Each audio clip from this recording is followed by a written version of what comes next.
The Senate just passed Trump's bill that could hurt millions of Americans, but the future of the bill remains uncertain as it heads back to the House of Representatives. The 51-50 vote was only secured by Vice President J.D. Vance's tie-breaking vote, and it came after more than 24 hours of debate and exposed divisions within the Republican Party. 3 GOP senators broke ranks to oppose the bill, joining all Democrats in voting against it. Now, this legislation goes back to the House, where it faces an uncertain future. While Republican leaders hope to send it to Trump's desk by the 4th of July, the bill's harsh cuts to Medicaid and food stamps have drawn criticism from both sides of the aisle. This plan could leave nearly 12 million Americans without health insurance over the next decade, while reducing much-needed food assistance for struggling families. As the House of Representatives prepares to take up the bill, protests are already growing over its potential impact. Advocacy groups warn the Medicaid cuts could devastate rural hospitals and nursing homes, while the food stamp reductions would hit children and seniors the hardest. With Republicans holding only a slim majority in the House, the bill's future remains unclear, but the bill's passage would represent a major victory for Trump's policies and plans.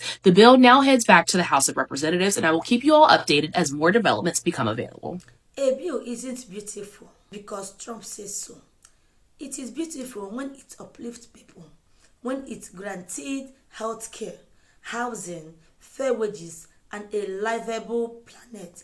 Then we can talk about beauty. Last year, Trump squeezed big oil for a $1 billion campaign donation, and now he's paying them back with the world's biggest and priciest IOU, our climate. The big, beautiful bill is Trump's love letter to the fossil fuel industry. He's saying, hey, thanks so much for the cash last year. I used it well. Here's endless pollution and so many tax breaks, you're actually going to grow tired of counting all of your money. If you've ever wondered what it looks like when the devil comes in to collect, well, this is worse because it's the fossil fuel industry cashing in. Except it's us, the American people, who are going to pay. The party that loves free markets and capitalism, they know that the fossil fuel industry can't actually compete with renewables. So instead of promoting innovation and competition, Republicans are just rigging the game. This bill props up the big 3 of pollution: oil, gas, and coal, while kneecapping clean energy and torching all of our futures. This bill is loaded with at least 69 anti-environmental provisions. It's like if Santa asked polluters what they wanted for Christmas in July,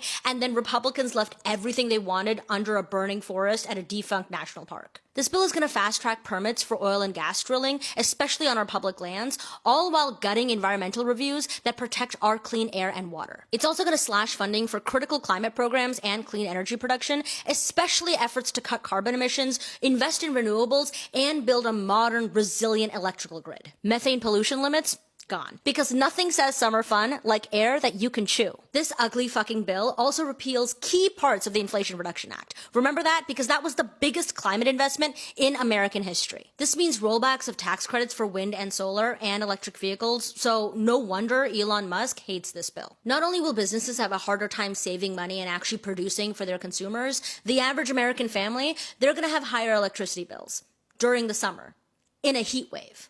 Amazing! Also, as we deal with the horrific impacts of AI data centers on our environments, our air, our water, and our health, this bill strips away protections from communities who live near polluting facilities. So big oil is going to have an even easier time screwing over Americans' health. And we get to couple these rollbacks with even more cuts to Medicaid. Excellent. Don't worry, guys. It gets worse. Because every single amendment Democrats proposed to protect clean energy jobs, our public lands, and working families, they were all rejected. By who?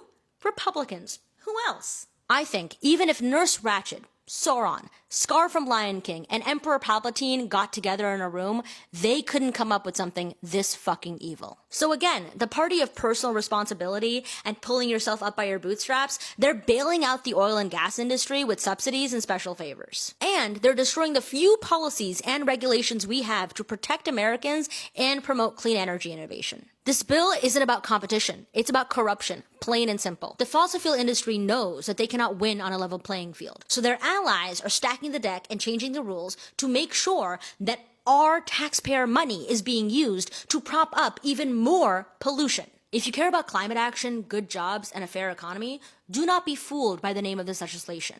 This bill is ugly, destructive, and just plain evil. It is a huge setback for America's clean energy leadership. Make sure to call your House representatives today and ask them not to vote for this monstrosity, for you and for all of our futures. Well, this is major breaking news. Elon Musk just absolutely torched the Senate Republican budget bill. Let me show you what he had to say.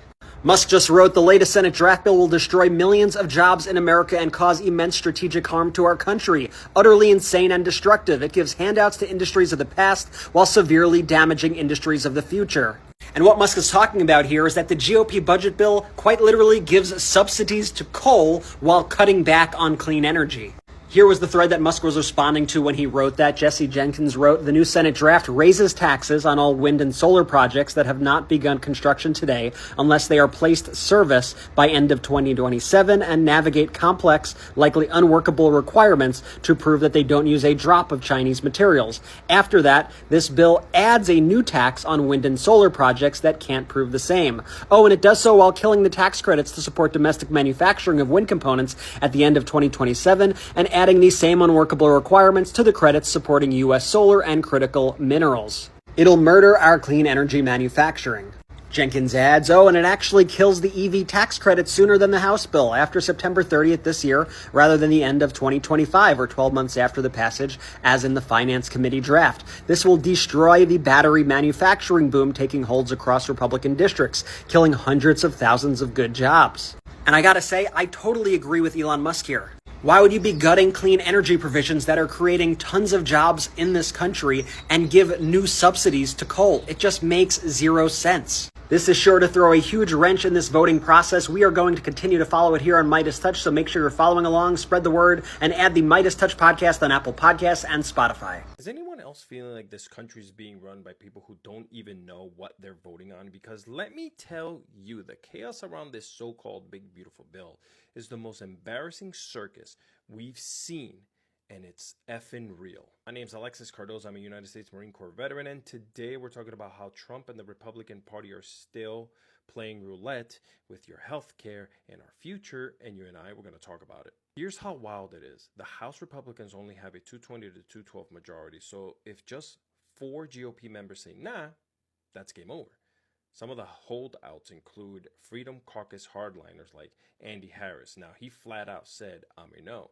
Chip Roy from Texas and Thomas Massie have made it clear they're not inclined to vote, threatening to block it. Moderates are pushing back hard against deep Medicaid cuts, worried about effects in their districts. Now, the procedural vote on the rule is still stalled, dragged into closed-door hurdles and delay tactics, all while Speaker Johnson and Trump are trying to rush this damn vote before July 4th. It's a full-blown meltdown. These guys are hemming and hawing live on the floor about what's actually in this nearly 1,000-page monstrosity. Amid all this pandemonium, Trump apparently has no clue what's in this bill. Analysts admit that he doesn't seem to know what the bill does. Yet the bill they're rushing right now includes deep Medicaid cuts, work requirements, provider tax rollbacks, millions potentially losing care. So it begs the question, is Trump lying, or does he really not know what's in his own party's bill?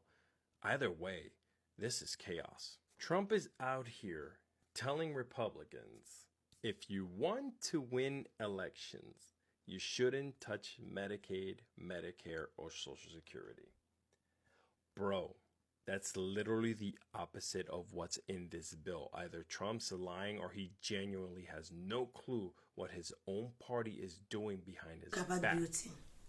Let's not ignore the racializing messaging behind many of Trump's politics.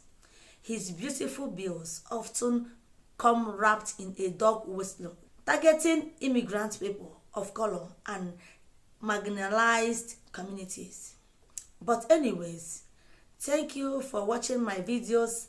Like and subscribe to my videos. See you on my next video. Thank you.